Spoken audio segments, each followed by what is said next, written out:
Asthma Mudra. ఈ asthma Mudra చేస్తే ఈ ట్యూబ్స్ అనేవి ఓపెన్ అయిపోయి మనకి ఫ్రీ బ్రీతింగ్ అనేది వస్తుందన్నమాట. ఇది ఆస్తమా ముద్ర చేసే విధానం. మిడిల్ ఫింగర్ని ఇది ఫస్ట్ ఇవి టచ్ చేయాలి.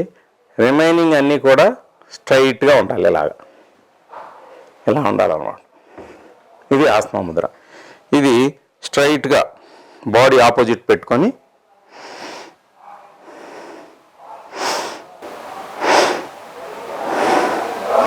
మనం తీసుకున్న గాలి ఈ లంగ్స్ వైపు తీసుకోవాలన్నమాట. ఇది 10 నిమిషాల పాటు చేయాలి. ఇంకొకటి ముద్ర బ్రాంకైల్ ముద్ర అంటాం దీన్ని. బ్రాంకైల్ ముద్ర అంటే అది కూడా ఈ లంగ్స్కి సంబంధించిన బ్రాంకైల్ ట్యూబ్స్ అనేవి ఓపెన్ అవుతాయి.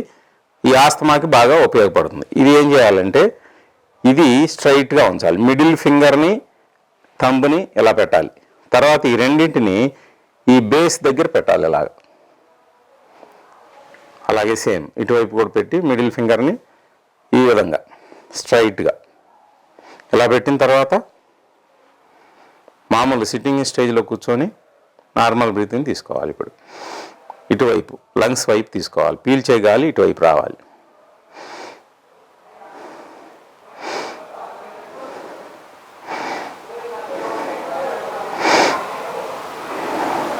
ఈ విధంగా 10 నిమిషాల పాటు ఈ ముద్రను ప్రాక్టీస్ చేయాలి.